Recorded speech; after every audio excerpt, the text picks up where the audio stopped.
ఇలా అయితే కష్టమే అన్న బ్రేక్ ఈవెన్ కావాలంటే. Hi darlings, welcome to my channel. ఏంటిదంటే బాక్స్ ఆఫీస్ కలెక్షన్ గురించి మాట్లాడుకోబోతున్నాం. దానికంటే ముందు ప్లీజ్ సబ్స్క్రైబ్ అయితే చేసుకోండి. ఓకేనా, let's start the video. First of all మనమైతే Lucifer part 2 movie third days collections ఎలా ఉన్నాయో తెలుసుకుందాం. తెలుగు స్టేట్లో అయితే జస్ట్ మనకైతే 25 లక్షలు మాత్రమే షేర్ వచ్చి మనకైతే ఘోరంగా అంటే ఘోరంగా మనకైతే డ్రాప్ అయిపోయింది. ఏరియా వారీగా చూస్తే మనకు నైజాంలో అయితే 68 లక్షల దాకా షేర్ అయితే వచ్చింది. అలా మాకు టోటల్ ఏపీలో అయితే 52 లక్షలు మాత్రమే షేర్ అయితే వచ్చింది.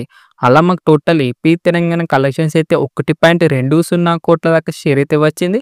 గ్రాస్ అయితే 2.5 కోట్ల దాకా గ్రాస్ అయితే వచ్చింది. తెలుగు స్టేట్ బీకే డైరెక్ట్ అయితే 6 కోట్లు అన్నమాట. ఇంకా మనకు రావాల్సింది 4.80 కోట్ల దాకా షేర్ వస్తే బ్రేకింగ్ అయితే అవుతుంది అనమాట తెలుగు స్టేట్లో. తెలుగు స్టేట్ అయితే కంపల్సరీ మనకైతే ఫ్లాప్ అయితే కాబోతుంది లూసిఫర్ పార్ట్ 2. కేరళలో అయితే 33.15 కోట్ల దాకా షేర్ అయితే వచ్చింది. తమిళనాడులో అయితే 4.60 కోట్లు. కర్ణాటకపై రెస్ట్ ఆఫ్ ఇండియాలో కలిపి మనకైతే 10.5 కోట్లు. ఓవర్సీస్లో అయితే మనకైతే 85.50 కోట్లు. అలా మాకు టోటల్ వరల్డ్ వైడ్ కలెక్షన్స్ అయితే 136.35 కోట్ల దాకా గ్రాస్ అయితే వచ్చింది. షేర్ అయితే 64.35 కోట్ల దాకా షేర్ అయితే వచ్చింది. మాకు టోటల్ వరల్డ్ వైడ్ బీకెండ్ రేట్ అయితే 102 కోట్ల దాకా షేర్ అన్నమాట. ఇంకా మనకు రావాల్సింది 37.65 కోట్ల దాకా షేర్ వస్తే బ్రేకింగ్ అయితే కంప్లీట్ అయితే అయిపోతుంది లూసిఫర్. ఇలాగే మనకు మంచిగా స్టాండర్డ్ కలెక్షన్ వస్తే వరల్డ్ వైడ్గా బ్రేకింగ్ అయితే కంప్లీట్ అయితే అయిపోతుంది. కానీ తెలుగులో మాత్రం మనకైతే ఫ్లాప్ అయితే కాబోతుంది ఈ మూవీ అయితే. విక్రమ్ గారి Veera Dheera Soora part 2 movie third days collection విషయానికి వస్తే తెలుగు స్టేట్లో అయితే జస్ట్ మాకు 90 లక్షలు మాత్రమే షేర్ అయితే వచ్చింది. తమిళనాడులో అయితే 12.40 కోట్ల దాకా share. Rest of India and ఓవర్సీస్లో కలిపి మనకైతే 1.60 కోట్ల దాకా షేర్. ఓవర్సీస్లో అయితే మనకైతే 1.85 కోట్ల దాకా షేర్. అలా మాకు టోటల్ వరల్డ్ వైడ్ కలెక్షన్స్ అయితే 16.80 కోట్ల దాకా గ్రాస్ అయితే వచ్చింది. షేర్ అయితే 8.05 కోట్ల దాకా షేర్ అయితే వచ్చింది. మాకు టోటల్ వరల్డ్ వైడ్ బీకెండ్ రేట్ అయితే 36 కోట్ల దాకా షేర్ అన్నమాట. ఇంకా మనకు రావాల్సింది 28 కోట్ల దాకా షేర్ వస్తే బ్రేకింగ్ అయితే అవుతుంది విక్రమ్ గారి వీర ధీర శూర మూవీ. ఇలా చూస్తుంటే మనకైతే కష్టం అని చెప్పుకోవాలి బ్రేక్ ఈవెన్ అయితే. మరి చూద్దాం మరి ఎలా కలెక్షన్ వస్తాయో మూవీకి అయితే. నితిన్ గారి rapid hood movie second day collection విషయానికి వస్తే తెలుగు స్టేట్లో అయితే 1.20 కోట్ల దాకా షేర్ అయితే వచ్చింది. ఏరియా వారీగా చూస్తే మనకైతే నైజాంలో అయితే 1.10 కోట్ల దాకా షేర్ అయితే వచ్చింది. ఇక్కడ బేకే టార్గెట్ అయితే 9.5 కోట్లు.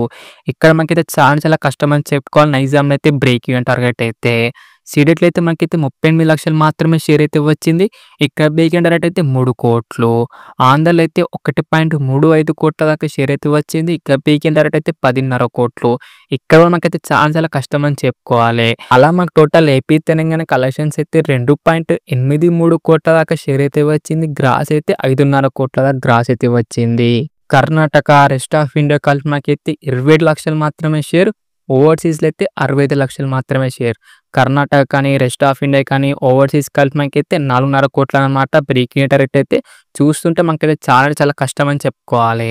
అలా మాకు టోటల్ వరల్డ్ వైడ్ కలెక్షన్స్ అయితే 3.75 కోట్ల దాకా షేర్ అయితే వచ్చింది. గ్రాస్ అయితే 7.5 కోట్లు అన్నమాట. అలా మాకు total world wide breaking rate అయితే 28 కోట్ల దాకా షేర్. ఇంకా మనకు రావాల్సింది 24.75 కోట్ల దాకా షేర్ వస్తే బ్రేక్ అయితే అవుతుంది టోటల్ వరల్డ్ వైడ్గా. చూస్తుంటే మనకైతే బిగ్గెస్ట్ డిజాస్టర్ అయితే కాబోతుంది నితిన్ గారి కెరియర్లో అయితే. చూద్దాం మరి ఏమైనా గ్రోత్ వస్తుందో లేదో. మీరేమనుకుంటారో కిందైతే కామెంట్ చేయటం లింక్స్. మ్యాట్స్ కేర్ విషయానికి వస్తే సెకండ్ డే కలెక్షన్స్ అయితే తెలుగు స్టేట్లో అయితే 4.84 కోట్ల దాకా షేర్ అయితే వచ్చింది. ఏరియా వారీగా చూస్తే మనకు నైజాంలో అయితే 2.53 కోట్ల దాకా షేర్. సీడెట్లో అయితే 58 లక్షలు మాత్రమే. ఉత్తరాంధ్రలో అయితే 54 లక్షలు మాత్రమే. ఈస్ట్లో అయితే 33 లక్షలు మాత్రమే. వెస్ట్లో అయితే 16 లక్షలు మాత్రమే. గుంటూరులో అయితే 30 లక్షలు మాత్రమే. కృష్ణాలో అయితే 26 లక్షలు మాత్రమే. నెల్లూరులో అయితే 14 లక్షలు మాత్రమే. అలా మాకు టోటల్ ఏపీ తెలంగాణ కలెక్షన్స్ అయితే 4.84 కోట్ల దాకా షేర్. గ్రాస్ అయితే 7.5 కోట్లు అన్నమాట. ఇప్పుడు మాకు టోటల్గా సెకండ్ డే కలెక్షన్ విషయానికి వస్తే ఏరియా వారీగా నైజాంలో అయితే 5.26 కోట్ల దాకా షేర్ అయితే వచ్చింది. ఇక్కడ బేకెండ్ రేట్ అయితే 6.5 కోట్లు. సీడెట్లో అయితే 1.32 కోట్ల దాకా షేర్ అయితే వచ్చింది. ఇక్కడ బేకెండ్ రేట్ అయితే 2 కోట్లు. ఉత్తరాంధ్రలో అయితే 1.27 కోట్ల దాకా షేర్ అయితే వచ్చింది. ఈస్ట్లో అయితే 75 లక్షలు మాత్రమే. వెస్ట్లో అయితే 44 లక్షలు మాత్రమే. గుంటూరులో అయితే 90 లక్షలు మాత్రమే, కృష్ణాలో అయితే 59 లక్షలు మాత్రమే, నెల్లూరులో అయితే 36 లక్షలు మాత్రమే. మాకు total Andhra break even target అయితే 7 కోట్లనమాట. అలా మాకు టోటల్ ఏపీ తెలంగాణ కలెక్షన్స్ అయితే 10.80 కోట్ల దాకా షేర్ అయితే వచ్చింది. గ్రాస్ అయితే 17.40 కోట్ల దాకా గ్రాస్ అయితే వచ్చింది. Karnataka plus west of India కలిపి మాకైతే 1.10 కోట్ల దాకా షేర్ అయితే వచ్చింది. ఇక్కడ బ్రేక్ ఈవెన్ టార్గెట్ అయితే 2 కోట్లు. ఓవర్‌సీస్‌లో అయితే 4.35 కోట్ల దాకా షేర్ అయితే వచ్చింది. ఇక్కడ బ్రేక్ ఈవెన్ టార్గెట్ అయితే 3.5 కోట్లు. ఓవర్‌సీస్ అయితే మనకైతే బ్రేక్ ఈవెన్ అయితే కంప్లీట్ అయితే అయిపోయింది. అలా మాకు టోటల్ వరల్డ్ వైడ్ కలెక్షన్స్ అయితే 16.33 అయితే షేర్ అయితే వచ్చింది. గ్రాస్ అయితే 28.50 కోట్ల దాకా గ్రాస్ అయితే వచ్చింది. మాకు total world wide break even target అయితే 22 కోట్ల దాకా షేర్ అన్నమాట. ఇంకా మనకు రావాల్సింది 5.67 కోట్ల దాకా షేర్ వస్తే బ్రేక్ ఈవెన్ అయితే కంప్లీట్ అయితే అయిపోతుంది. నాకు తెలిసి మనకు ఇయాల సండే కలెక్షన్ తోటి మనకు బ్రేక్ ఈవెన్ అయితే కంప్లీట్ అయితే కాబోతుంది మ్యాడ్ స్క్వేర్ అయితే.